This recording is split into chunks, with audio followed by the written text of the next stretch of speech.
Disclaimer.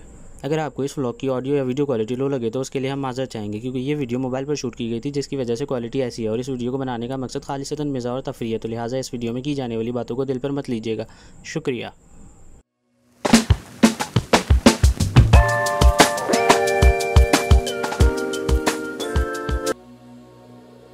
Eid वो दिन जब सुबह होते ही घर में एक अफरा तफरी का माहौल होता है कि जल्दी से ये करो वो करो।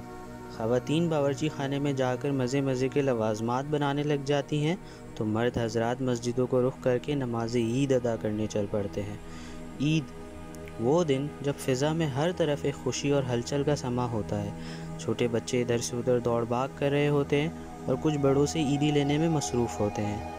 ईद वो दिन जब सब एक दूसरे से गले मिलकर मुबारकबाद देते हैं, दोस्तों की महफ़िलें जमती हैं, बड़े बुज़ुर्गों की भी तफरियाँ लगती हैं। और बकरा ईद का मज़ा तो फिर अलग ही है कि वो लड़कों का जानवरों को नहलाकर साफ़ सुथरा करना और फिर अल्लाह की राह में उसको कुर्बान करना और उसके ज़िबा होने के वक्त वो गम जुदाई का एहसास, ये होती है ईद।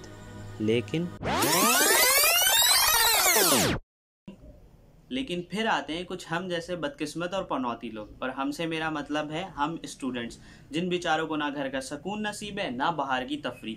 क्यों? क्योंकि हमें ईद की खुशखबरी तो मिली ही मिली, लेकिन उस ईद का तोहफा हमें कुछ इस तरह यूं मिला कि हमारे ईद के रंग में भंग डालने आ गए हमारे मिड टर्म्स।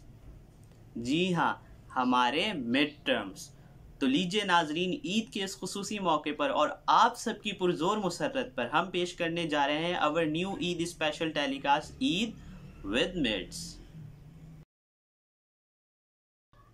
मतलब हम बेचारों के सीने में तो कोई दिल ही नहीं है, हम में तो कोई जज्बात ही नहीं है ना। हम बस एक चलती फिरती मशीन है जिसमें जिसका जब दिल चाह कार्ड स्वाइप किया और अपनी मर्जी का टेस्ट या क्विज निकाल लिया। मतलब बताओ यार, ये भी कोई ईद हुई? अबे भाई, हम जैसी आवाम के लिए ईद उस दिन का नाम है जब हम नए नवेले कपड़े पहनकर बिला खौफ हर चीज़ की टेंशन से दूर होकर ईद का दिन सोकर गुजारे। बताओ भला, ये भी कोई ईद हुई जो सोकर ना गुजारी जाए यार?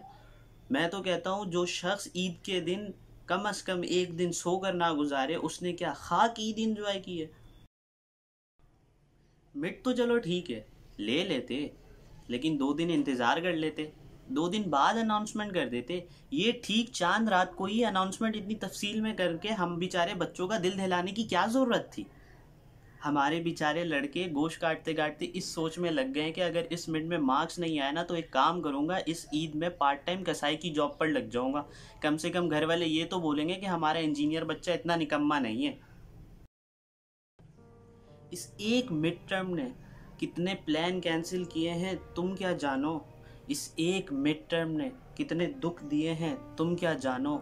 इस एक मिड टर्म ने कितने बारबेक्यू प्लान को रात की तारीकी से भी ज़्यादा तारीक कर दिया है तुम क्या जानो। हम बेचारे लाचार और मजलूम स्टूडेंट्स का दुख तुम क्या जानो। जो हो स्टूडेंट्स तो इस दर्द को पहचानो। तो भाइयों और बहनों, अंकल और आंटियों और तमाम नाजरीन से अर्ज़ ये है कि मेरी और मेरी पूरी टीम की ईद को बर्बाद करने में इस मिड ने तो अपना किरदार बखूबी निभा दिया है। अब देखना ये है कि क्या हम स्टूडेंट्स अपना किरदार निभा पाएंगे।